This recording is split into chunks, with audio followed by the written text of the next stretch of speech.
Gedein bisnis lewat utang, emang bisa Tapi bisa juga loh, karena kenapa? Faktanya kalau kalian perhatiin banyak banget bisnis-bisnis di luaran.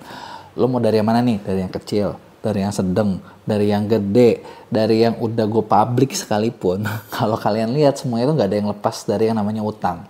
Nah, tapi kenapa ada bisnis yang bisa growth lewat utang dan ada juga bisnis yang justru malah hancur lewat utang. Nah, di situ perbedaannya di mana sih? Nah, bedanya ada di cara ngelola hutang yang baik buat bisnis online kalian. Nah, caranya gimana? Sebelum gue bahas, buat kalian yang baru nonton, jangan lupa buat klik tombol subscribe-nya dan aktifin lonceng notifikasinya ya. Yuk kita mulai. Nah, pertama, biasanya nih, ini topik sensitif dan gue tau mungkin ada beberapa orang yang ngerasa utang itu jahat, utang itu mungkin ada yang dianggap riba, utang itu mungkin musuh, mengerikan, dan lain sebagainya. Nah, tapi kalau di video kali ini, gue mau kasih mungkin sedikit perspektif yang berbeda, gitu ya. Yang pasti ya, video ini sebenarnya adalah ngebahas tentang gimana caranya kalian ngebedain bisnis online kalian, gitu, ngatur keuangan di bisnis kalian, gitu ya. Jadi gue nggak bahas agama, nggak ada ininya hubungannya sama sekali. Jadi kalau mungkin yang misalnya ngerasa ini riba atau apa, lu nggak mau nonton, it's okay, nggak masalah. Bukan buat kalian, tapi misalnya mungkin buat kalian yang butuh ngerti gimana caranya gitu kan biar bisnis kalian bisa lebih naik. Nah, ini mungkin video yang tepat buat kalian ya. Pertama, sekarang gini, mindset yang mungkin menurut gue harus kalian pahami adalah ketika lo mau jualan online, ketika lo mau bangun bisnis, yang namanya bisnis di mana-mana kalau gue perhatiin itu nggak ada satupun yang lepas dari utang.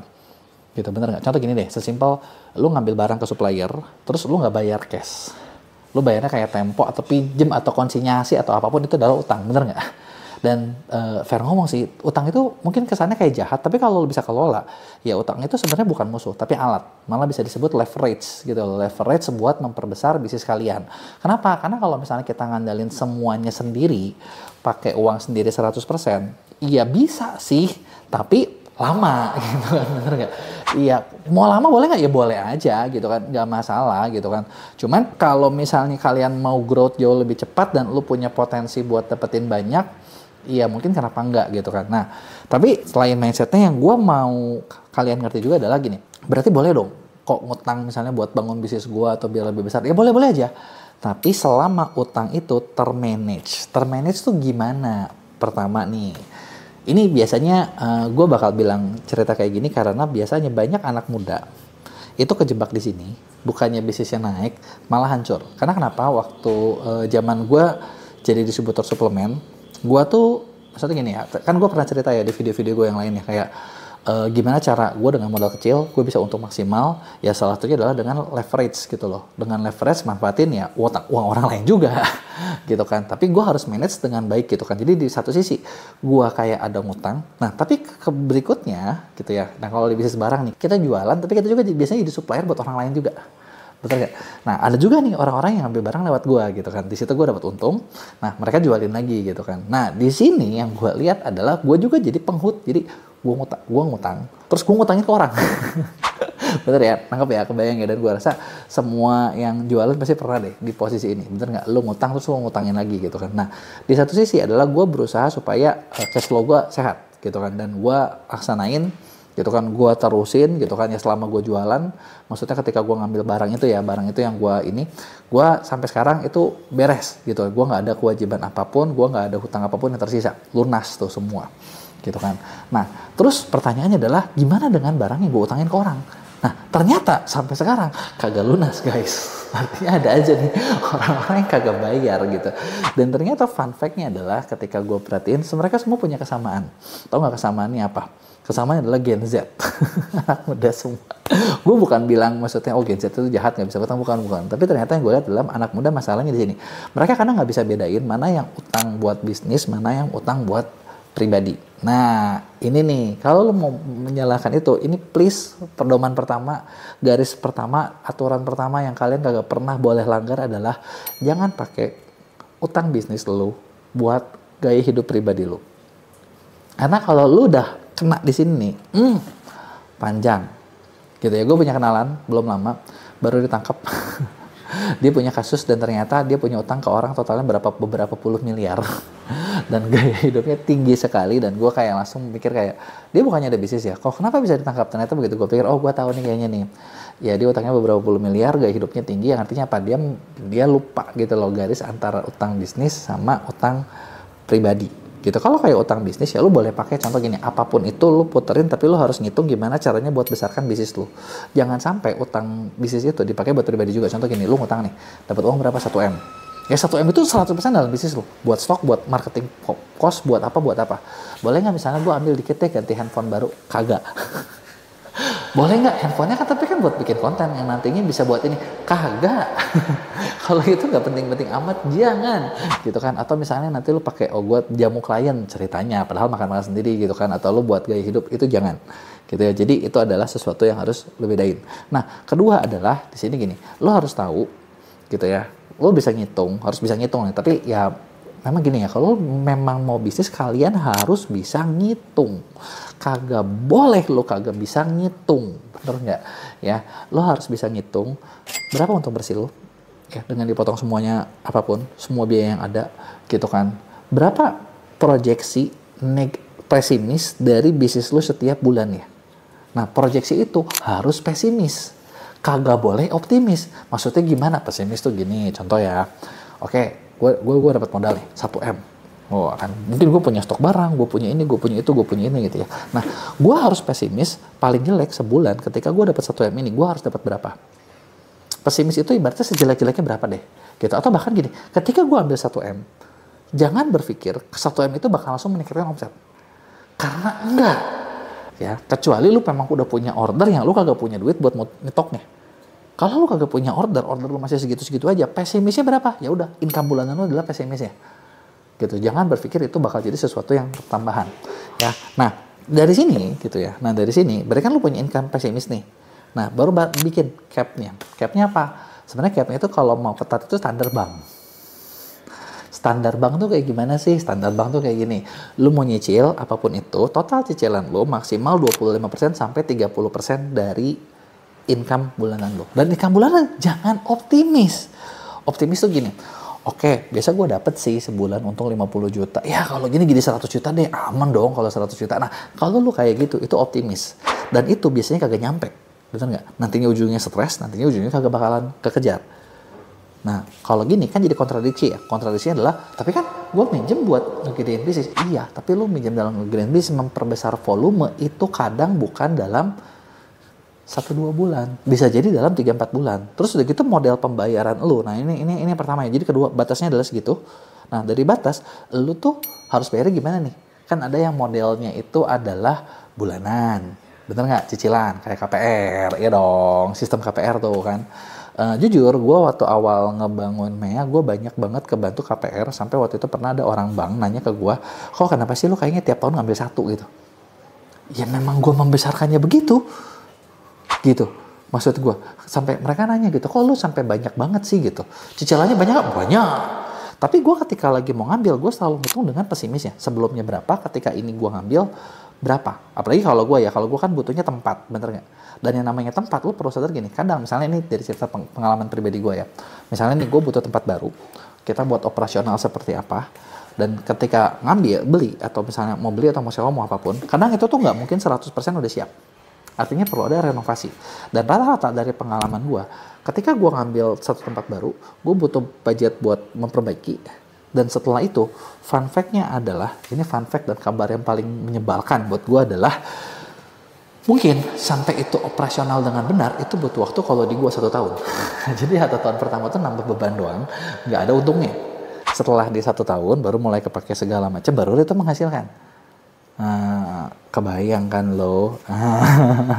Makanya harus pesimis ya. Ini gaya gue sih ya, gaya gue seperti itu gitu kan.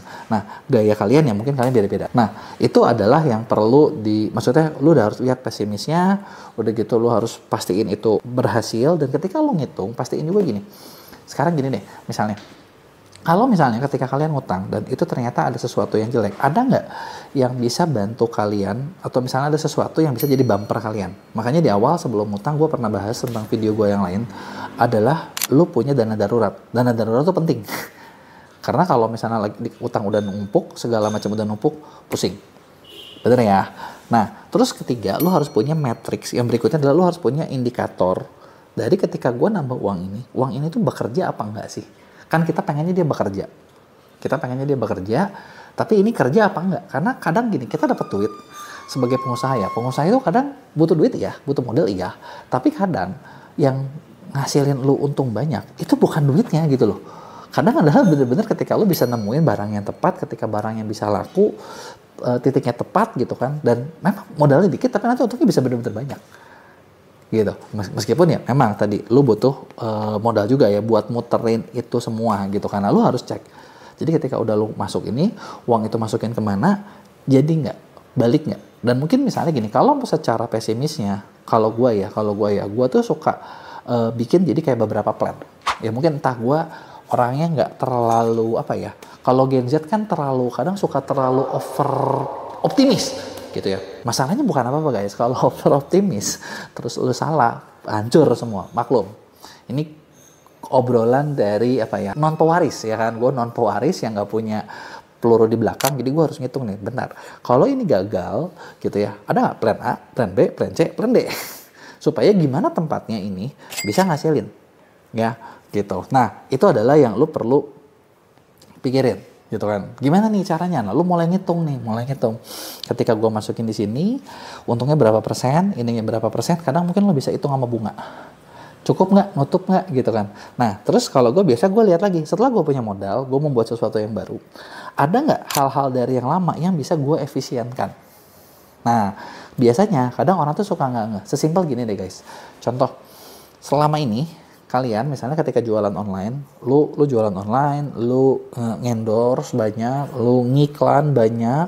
Nah dari endorse lu coba lihat deh, ini tuh keluar uang, untungnya baliknya bagus nggak? Yang bagus mana, yang nggak bagus mana, ada nggak mungkin yang bisa gue kurangin, gue ganti jadi apa?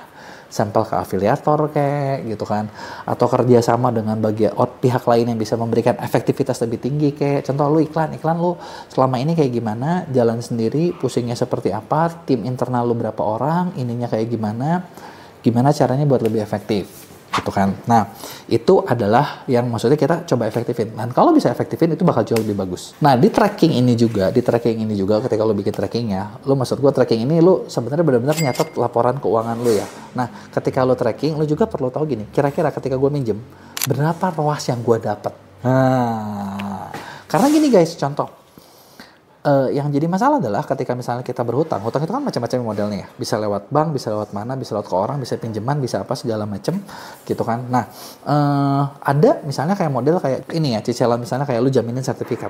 Gue sebenarnya nggak suka melakukan ini, gue tidak pernah melakukan ini karena buat gue ini tidak efektif. Kenapa nggak efektif? Contoh gini, lu dapat duit deh katakan 1M, tapi kan lu nyicil tiap bulan, artinya 1M lu tiap bulan berkurang nih, bayarnya makin banyak. Nah ini gue nggak suka sebenarnya, gue tidak pernah melakukan. Biasa gue beli memang buat dapat aset baru. Kalau di kategori itu ya gue biasanya cari modal gue dengan beberapa cara lain, mungkin ada yang bisa gue ceritain di belakang gitu ya. Nah ketika gue pakai itu, nih gue dapat 1M. Nah dalam berapa bulan cicilan gue berapa ya, tapi harus dihitung gini, bulan ini naik keuntungan gue belum tentu tiap bulan bakal kayak gitu. Jadi dalam 1 tahun gue minjem segini, ROAS-nya berapa, balik nggak, untung nggak, lebih banyak nggak, kayak gitu ya. Lu mungkin bisa bikin ya, itu yang harus dibikin laporan keuangannya gitu ya. Nah terakhir gitu ya, menurut gua jangan pernah lakuin pinjaman untuk sesuatu yang spekulasi. Spekulasi tuh kayak gimana sih? Spekulasi tuh gini, kita pernah nih dapat beberapa klien di Maya, masuk tokonya baru buka gitu, guys, bayangin lu baru buka. Kita kan nggak tahu ya, dia kan masuk bayar kerjasama, udah gitu baru 2-3 bulan, yuk ngomel-ngomel nih orang ini. Wah gila nih, gue dirugiin nih, gue ditipu apaan anjir, kata gue. Kan yang diambil adalah jasa buka toko. Lu kebayang sih, jasa buka toko tuh di kita ya udah, lu punya barang, lu punya toko, kita fotoin, kita bagusin, kita bikin, kita tampilin supaya bagus gitu. Susunannya adalah supaya tampil di Shopee cakep, bisa kebaca gitu kan, bisa muncul. Ya udah selesai gitu, emang goalnya cuma itu doang gitu kan, maksud gua kan nggak ada urusan, maksud gua kayak lu harus dapat sekian gitu kan, kagak usah. Dan yang unik adalah toko-toko baru ini dengan barang yang maksudnya itu mereka lihat barangnya general, mereka berpikir ketika maksudnya kerja sama kita di MEA itu otomatis langsung bakal to the moon gitu kan. Ya nggak gitu juga anjir. Kan Kan namanya juga buka toko, yang namanya buka toko, lu buka toko di offline. Kita buka ini tokonya, kita cariin ruko, kita cariin tempat, kita bagusin ruko, lu buka, selesai. Gitu kan. Kalau lu mau datangin pengunjung, itu nanti beda lagi nih. Kita ngomongin traffic gitu kan, gimana cara datangin traffic ke toko lu gitu kan. Meskipun di awal ketika buka toko udah langsung ada trafficnya, tapi kan ngomongin beli apa enggak tergantung servis lu, tergantung barang lu, tergantung lain sebagainya, banyak faktor-faktor lain gitu kan. Dan ternyata ada beberapa yang nyoba pakai pay letter. Kita sampai bilang, wah buset dah, jangan lo pakai pay letter, karena kenapa, lu juga harus ngitung nih terakhir nih ya, jangan spekulasi. Terus kedua, lu harus bisa ngitung bunga yang lu bayar ini gede apa kecil, worth it apa kagak. Ya kan? Karena kan bunga itu kan adalah sebagian dari profit lo yang hilang. Bener nggak? Kalau bunganya besar, gila lo. Nggak mungkin dong. Bener nggak? Ya kan? Nah, seperti itu. Jadi lo harus ngitung nih, secara efektivitasnya seperti apa. Gitu. Nah, kalau misalnya gini, oke kok kebayang nih.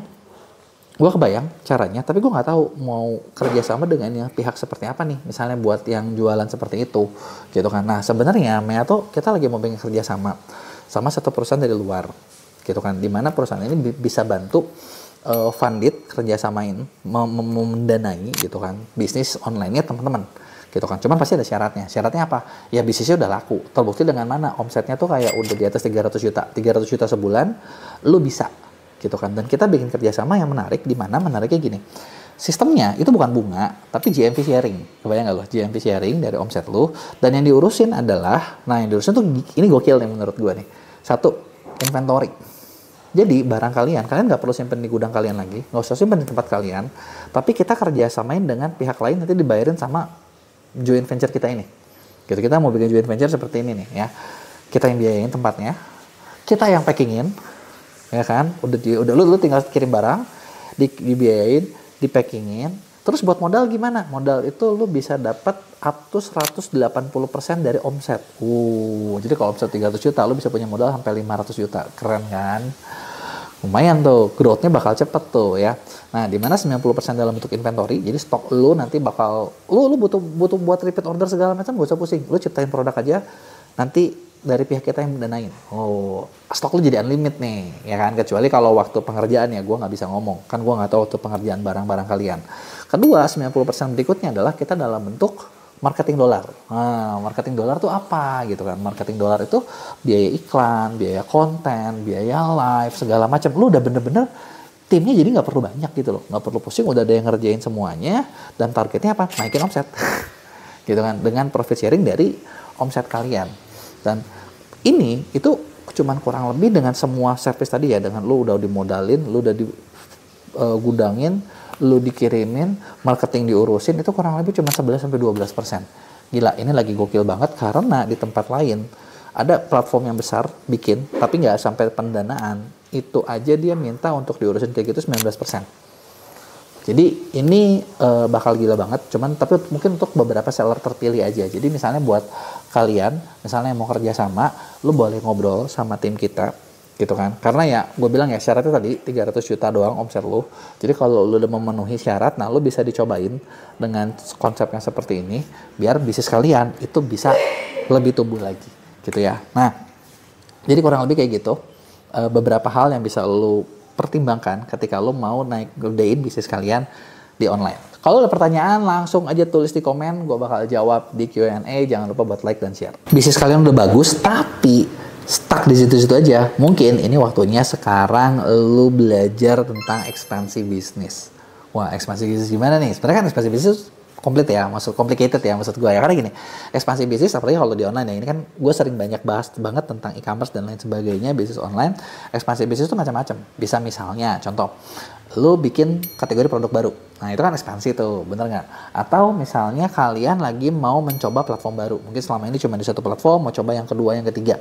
Gitu. Itu juga sesuatu yang baru, gitu kan. Atau misalnya lu mau mencoba market baru. Market baru tuh gimana? Misalnya selama ini ternyata dari data pembeli lu tuh rata-rata di Jawa. Lu mau coba ngajar Kalimantan. Atau mungkin selama ini rata-rata lu cuma di Indonesia nih. Lu mau coba Southeast Asia yang lain. Malaysia, Singapura, Thailand, Vietnam. Atau mungkin satu pasar yang paling hot yang banyak orang pengen kejar adalah US. Sekalian tembak ke rajanya gitu kan. Nah, itu adalah beberapa yang bisa dilakuin. Bener nggak? Nah, terus tapi kalau mau kayak gitu, apa sih yang bisa dikerjain gitu kan? Atau sih apa sih yang harus dilakuin? Nah, sebelum gue bahas, Buat kalian baru nonton, jangan lupa buat klik tombol subscribe-nya dan aktifin lonceng notifikasinya ya. Yang pertama, gini. Tadi gue udah bahas tentang kayak ya ekspansi bisnis itu macam-macam kan. Lo bisa sekedar nambah produk, bikin service, bikin apa. Jujur, gue sendiri di Mea, kita kayak ngelakuin ini setiap tahun itu kita pasti mencoba satu produk baru. Kita mencoba satu market baru. Ya ini kalau yang gue lakuin selama ini ya. Produk baru, market baru, model bisnis baru, gitu kan. Dan yang nanti kita lagi mau mengarah adalah negara baru. Ini yang lagi kita mau, ini yang mau gue kerjain gitu ya. Makanya ya kita di sini ngobrol aja. Mungkin kalau ditanya apakah gue udah expert banget nggak di bidang ini, ya ada beberapa yang udah gue lakuin kok beberapa tahun terakhir. Beberapa works, beberapa gagal. Ya fair ngomong ya, nggak ada yang namanya 100% sempurna kan. Bener nggak? Ada beberapa yang oke juga gitu loh, yang bisa berhasil gitu kan. Nah, kalau dari pengalaman gue, apa yang perlu dilakuin nih? Yang pertama nih, dari belajar pengalaman gue dulu ya. Kan gue bilang ada yang berhasil, ada yang gagal. Kita ngomong yang gagal deh gitu ya. Yang gagal kenapa? Dulu salah satu project yang gue bikin, gue pernah bikin software buat waktu itu tuh ngebantu orang gitu ya, jualan di TikTok gitu. Ini sebelum ada TikTok Shop gitu ya. Gue pernah bikin, jadi gue udah kerahin resource semuanya bikin. Yang pasti modal udah keluar, bikin produknya tersebut, terus udah gitu marketing cost udah keluar gitu kan. Dan produknya itu ternyata umurnya di bawah 3 bulan. Kenapa? Karena ternyata guys, fakta kejamnya adalah ekspansi itu nggak pakai intuisi, tapi lo harus pakai data. Lo harus benar-benar kuat datanya gitu kan. Jadi kayak di situ anjir, gue udah bikin gagal, ya terus mau diapain ya? Udah nggak bisa ngapa-ngapain ya, bagaimana lagi? Gitu kan. Sudah dibikin, sudah gagal dan yang gue nggak bisa terusin. Kenapa? Karena miss-nya gue adalah ketika misalnya waktu itu dulu gue mau bikin, gue perlu ngeriset bener-bener kira-kira marketnya ada atau enggak. Waktu itu marketnya gue feeling gue sih ada. Feeling, ya, catat nih, feeling. Waktu itu gue nggak sadar kalau TikTok bakal jadi shop. Jadi shop itu membunuh gue juga secara nggak langsung. Terus udah gitu gue nggak sadar kalau ternyata karena shop itu efeknya dua gitu loh. Jadi ada kreator, ada seller gitu, dan produk gue tuh di tengah. Jadi kayak bener-bener nggak sejalan banget sama apa yang mereka bikin, dan akhirnya bubar gitu ya. Apakah gue bakal bikin lagi? Yes, ke depannya, tapi mungkin gue bakal bikin dengan data yang lebih akurat gitu ya, dengan data, dan sekarang koneksi lebih kuat, itu lebih bagus gitu ya. Nah, jadi pertama jangan cuman lu pakai intuisi kayak oke, kayaknya kalau gue jual ke sini laku deh, kayaknya kalau begini laku deh, kayaknya kalau begitu laku deh. Karena intuisi itu bullshit kalau lu misalnya nggak tahu gimana cara ngerjainnya gitu ya. Nah, terus kenapa data nih? Data itu sebenarnya juga ngomongin macam-macam sih, nggak cuma ngomongin pasar ke depan.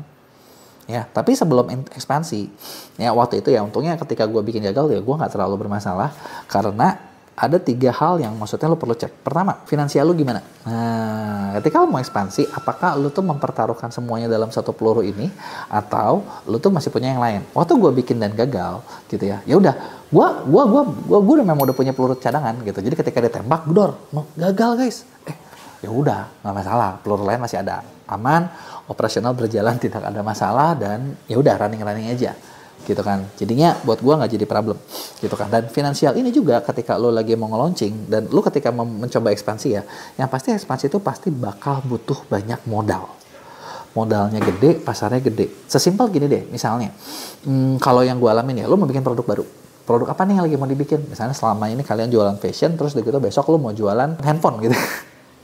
Itu kan agak jauh ya sebenarnya ya. Tapi kan maksud gue gini, ketika lo mau jualan handphone, artinya lo harus stok barang. Lo harus ngerti. Benar nggak? Lo harus stok barang, punya barang yang besar, punya tambahan barang, udah nggak cuma barang. Marketingnya beda lagi. Account-accountnya beda lagi. Gitu kan. Nah, ini semua resource nih. Ini semua biaya nih.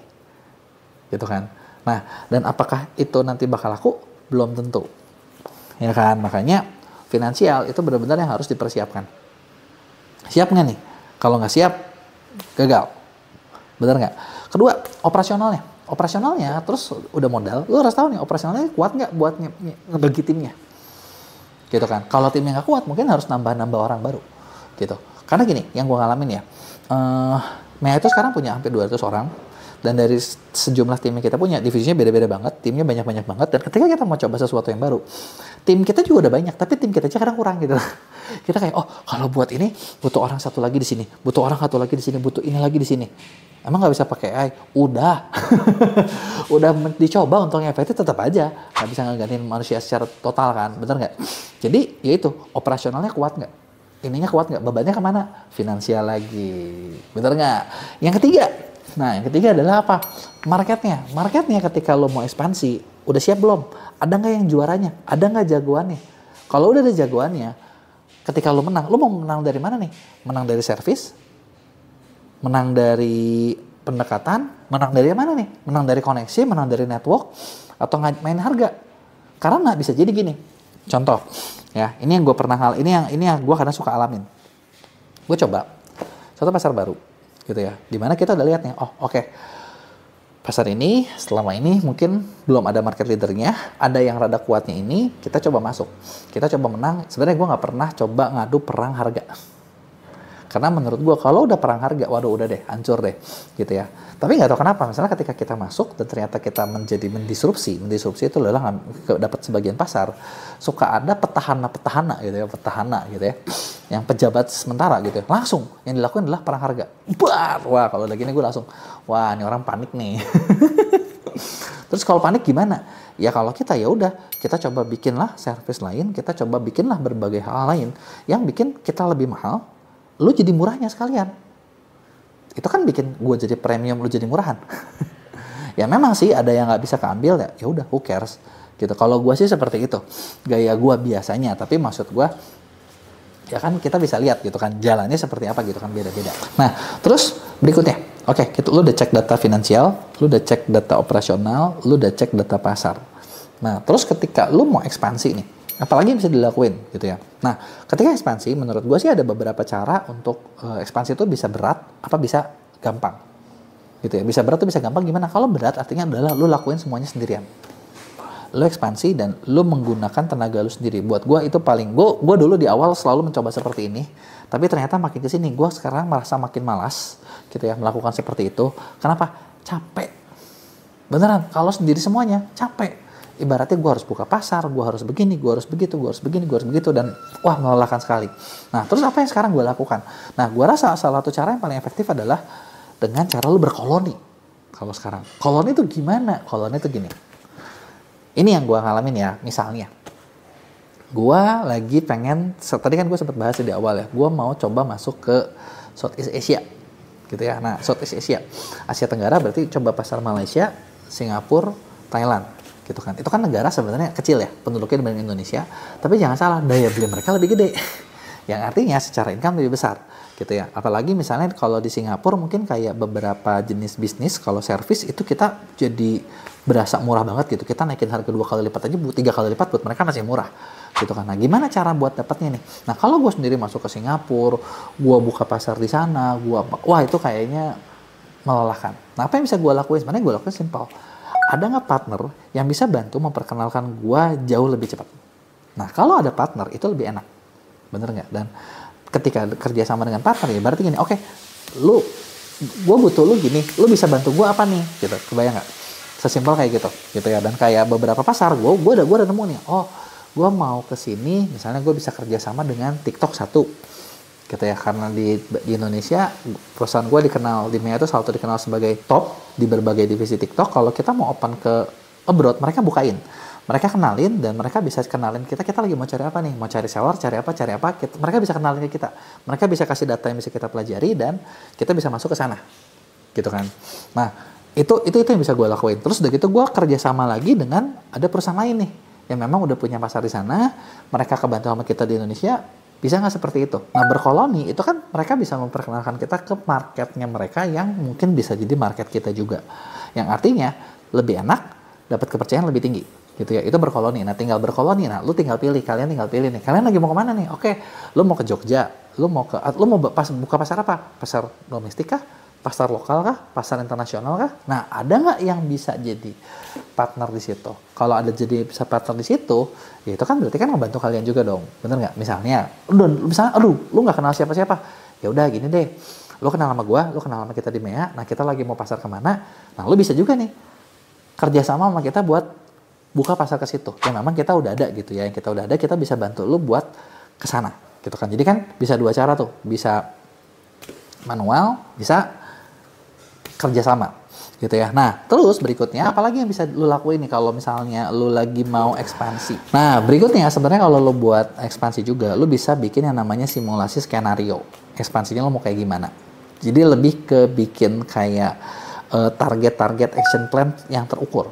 Nah, biasanya gue suka bikin juga nih, misalnya gue lagi bikin sesuatu, bikin project baru, nah gue bakal bikin standar SOP-nya seperti apa, targetnya seperti apa, kita bikin aja dulu semua. Tapi kan belum ada target kok, belum ada. Iya memang bener, nggak apa-apa, lu bikin aja dulu. Buat lu jadi gambaran, dan target ini biasanya nanti bakal jadi panduan. Bakal jadi panduan lu, dan kalaupun meleset, lu nanti bisa perbaikin terus kok. Gitu. Lu bisa tahu nih, oh misalnya, gua mau coba punya ke luar negeri. Yang penting kan pertama mungkin awareness-nya harus ditahu berapa orang dulu. Ya nggak? Udah gitu dapat pembeli pertama. Milestone-nya dari pembeli pertama nggak jauh pasti ke pembeli ke 100, ke 1000. Feedback-nya seperti apa? Bener nggak? Dari 100 yang lu punya, berapa persen yang repeat order? Nanti kan lu jadi tahu nih data-datanya. Tingkat penerimaan lu di sana tuh gimana, penetrasi lu. Bagus apa jelek? Kalau jelek ada yang harus diperbaiki, kalau bagus ya udah terusin gitu kan. Nah, itu kayak gitu. Nah, ini jadi patokan. Patokan buat apa? Ketika lu jalan, gue udah keluar uang segini, sesuai target nggak? Ini masih harus kurang nggak? Salah nggak gue? Untung nggak gue? Di awal sih udah pasti minus ya. Tapi minusnya tuh sesuai nggak? Balik nggak? Gitu loh. Dan setiap ibaratnya kayak misalnya ketika lu dapat satu pelanggan baru, satu calon konsumen baru, itu kan database baru tuh, worth it nggak tuh belinya? Ketika lu ekspansi ya, bisnis itu ada yang namanya life cycle. Life cycle tuh gini, satu orang itu tuh bisa ngasilin ke lu tuh berapa banyak sih ujungnya? Apakah cuma sekali beli 100.000? Apa jadi $100? Apa jadi $1.000? Ya kan? Kalau misalnya nanti lu kayak biaya cost per life cycle-nya itu lebih tinggi. Contoh gini, untuk dapat satu orang, lu butuh uang katakanlah $100. Dan ternyata satu orang itu bisa menghasilkan selama lu kerja sama lu $1.000. Berarti untung dong. 100 hasilnya jadi 10 gitu loh. Kalau hasil 10. Nah, itulah yang dihitung. Gitu kan. Untung nggak tuh seperti itu? Nah, kalau untung ya bisnis itu bisa jalan terus sehat. Kalau nggak untung, ya mungkin lu harus mikir dan lu harus akhirnya ya udah deh, kayaknya ekspansi ini belum bisa deh. Atau mungkin gini, ya udah ekspansi itu kan macam-macam kan, pindah kota, pindah produk, pindah kategori, pindah negara gitu kan. Atau mungkin sesimpel ya udah deh, gue coba pindah platform aja dulu deh. Selama ini di sini, pindah ke situ. Karena pindah platform juga kesannya kayak paling gampang, tapi ternyata kalau lu cuman mirror doang, nggak akan jalan. Butuh tim baru yang ngerjain. Jadi kurang lebih itu obrolan kita tentang ekspansi. Nah, kalau ada pertanyaan, jangan lupa tulis di komen, jangan lupa klik like dan share video ini ke teman-teman lo. Bisnis itu terancam bangkrut gara-gara mulai banyak utang. Nah, terus harus ngapain nih? Ada nggak solusi yang bisa dilakuin biar bisnis kalian bisa survive terus dan bisa makin besar? Nah, biasanya gue jarang bahas ini, tapi kayaknya cukup banyak juga teman-teman yang pengen tahu gimana caranya kalau misalnya lu punya utang. Jadi gue coba bakal bahas dari pengalaman gue gitu kan. Jadi kalau misalnya ada yang beda ya mungkin kita nggak sama-sama amat gitu pengalamannya, tapi gue bakal cerita yang pernah gue alamin aja deh gitu, yang gue alamin seperti apa. Ya semoga dari sini bisa jadi solusi buat masalah yang kalian alami sekarang ya. Nah, tapi sebelum gue mulai, buat kalian yang baru nonton, jangan lupa buat klik tombol subscribe-nya dan aktifin lonceng notifikasinya ya. Oke, sekarang gini, fair ngomong, siapa sih yang gak pusing kalau kena masalah utang? Bener gak? Itu udah puyeng banget, bener gak? Apalagi kalau udah tagihan listrik bunyi terus, bener gak? Tagihan ya berbagai macam nelfonin terus gitu kan. Yang pasti itu cukup stressing sih.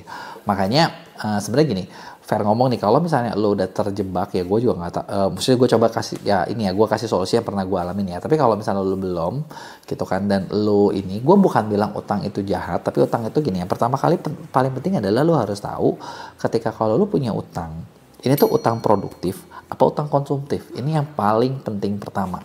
Dan sebelumnya nih, kalian gak ada salahnya juga buat punya yang namanya dana darurat. Biasa sih gue melakukan itu. Dana darurat tuh gimana? Misalnya, jadi gini, kalau utang konsumtif nih, ini udah paling susah deh, udah jangan pernah dilakukan. Ini fair ngomong, karena utang konsumtif itu gak ada ujungnya. Bener nggak ada ujungnya, nggak bisa ngapa-ngapain, dan lu susah deh buat dari situ. Tapi kalau utang produktif itu beda cerita ya. Utang produktif tuh bisa menghasilkan uang buat lu. Nah makanya maksud gue gini, lu bedain dulu utang produktif, lu bedain utang pribadi atau utang bisnis. Ini juga penting. Karena kenapa? Karena gini, kalau misalnya contoh gini, kita sebagai yang punya bisnisnya, kalau lu pusing terus, lu stuck, lu mumet, lu nggak bisa ngapa-ngapain, lu nggak bisa kerja, susah juga. Makanya amannya adalah kalau buat gue pribadi, gue bakal nyimpen dana deposito yang ibaratnya tuh mencukupi buat 6 bulan gue hidup tanpa mengurangi biaya hidup, tanpa perlu ibaratnya gini, gue nggak digaji 6 bulan gue bisa hidup deh. Gitu. Kenapa kayak gitu? Karena dengan deposito itu 6 bulan itu ibaratnya kalau misalnya ada masalah dengan apapun yang gue kerjain, minimal gue bisa mikir dan gue bisa bounce back. Tapi kalau misalnya nggak ada, lu nggak punya, ada jaring pengaman lu kagak punya, makan susah, segala pusat, tenang. Gue juga pernah ngalamin kok. Ini kan maksud gue sekarang seperti itu. Dulu gue pernah juga kok yang kayak gitu ya. Yang sampai ibaratnya kalau zaman gue dulu ya, zaman gue dulu itu, dulu gue ngerokok, gitu kan. Dulu gue ngerokok. Itu kejadian gue pernah waktu lagi ngebangun di tahun 2011 atau 2012 deh, antar itu. Jadi sebelum ketika benar-benar ketika gue ketemu bisnis online naik, penjualan gue segala macam, gue punya duit, gue pernah ngalamin kayak gitu. Jadi kayak di tahun itu, di mana gitu ya, gue inget tuh pengeluaran gue punya cicilan mobil yang tiap bulan harus dibayar. Oke, belum waktu itu tuh, ya maksudnya gue udah nggak tinggal sama orang tua, jadi ibaratnya gue punya beban hidup makan gue sendiri, listrik sendiri gitu kan, listrik sering bunyi. Mobil gue itu kalau keluar pergi itu ngisi bensin dulu, mobil saya kan sih mobil lama, tapi ngisi bensin tuh gue inget ini, kadang ya harus milih antara gue ngisi bensin atau gue makan. Nah kan pasti pernah ada yang ngalamin kayak gini, kayak anjir ya, pernah ngalamin cicilan tiap bulan harus bayar. Terus ngerokok juga iya, jadi kayak ngerokok tuh dulu gue punya tempat, ceritanya tuh lo tau Kaleng Kongguan, puntung rokok di situ. Jadi kalau udah habis pun simpen di situ. Kenapa? Nanti bisa disambung. Nah, kalau rokoknya sama kan nyambung gitu masih oke lah gitu, bener nggak? Apa ya kalau kretek kan bisa panjang gitu kan. Nanti dibuka dilinting lagi, tinggal beli ini doang, tinggal beli apa tuh, papirus. Nah, ingat tuh gue tuh. Jadi gue pernah ngalamin di posisi seperti itu gitu kan. Dan ibaratnya punya utang, ya itu baru utang cicilan ya. Terus udah gitu utang barang, ambil barang buat jual, iya gitu kan. Terus udah gitu utang pribadi sih sebenarnya nggak ada, tapi bisa dibilang mobil itu adalah konsumtif juga, utang pribadi juga gitu kan. Dibilangin membantu menghasilkan enggak, jadi itu benar-benar gue pakai kadang-kadang doang gitu kan. Nah terus gimana cara lepasnya nih? Nah sebenarnya gini, ketika lo bisa bedain utang-utang itu, kadang kita bisa lebih objektif dalam artian gini, gue mau kuatin di mana gitu. Misalnya gini, kayak waktu di gue ya, kan mobil itu adalah cicilan gue itu adalah salah satu beban yang sebenarnya kalau gue jual, tapi masalah gini, gue udah mobil gue harganya jatuh, kalau gue jual jadi kayak gue ruginya banyak banget gitu. Emang sih kalau kondisi gue itu sampai akhir gue bisa pertahankan, tapi kalau misalnya gue udah pusing, mungkin itu adalah salah satu hal pertama adalah lu keluarin dulu. Karena kenapa? Likuiditas itu penting buat bisnis, bener nggak? Likuiditas penting. Ketika lu punya liquid, lu punya cash, itu tuh punya darah segar yang lu bisa bikin hidup. Bener nggak? Makanya bedain utang produktif, utang konsumtif. Nah, kalau utang konsumtif itu adalah utang-utang yang nggak nambah gaya hidup, nggak nambah duit sama sekali. Gitu. Cuman biasanya anak muda suka kena, gitu kan. Cicilan handphone lah, cicilan apalah, gitu. Gue juga dulu pernah ngalamin kok. Jadi waktu di tahun itu, iya kan pengen kan gonta-ganti handphone, gitu kan. Kelihatan punya mobil, gitu kan. Padahal duitnya pas-pasan, gitu kan. Itu gue pernah ngalamin, gitu kan. Sampai satu titik yang gue, udahlah gue nggak butuh gitu. Gue nggak cari. Dan akhirnya ya gue pakai BlackBerry waktu itu, zaman itu udah cukup oke, tapi karena itu bisa gue pakai buat jualan dan ternyata itu menyelamatkan. Jadi lo harus bedain antara gaya sama kaya, karena katanya hidup kita terlalu singkat buat bisa menuhin dua-duanya. Jadi lo mau milih deh, lo mau gaya apa lo mau kaya gitu kan.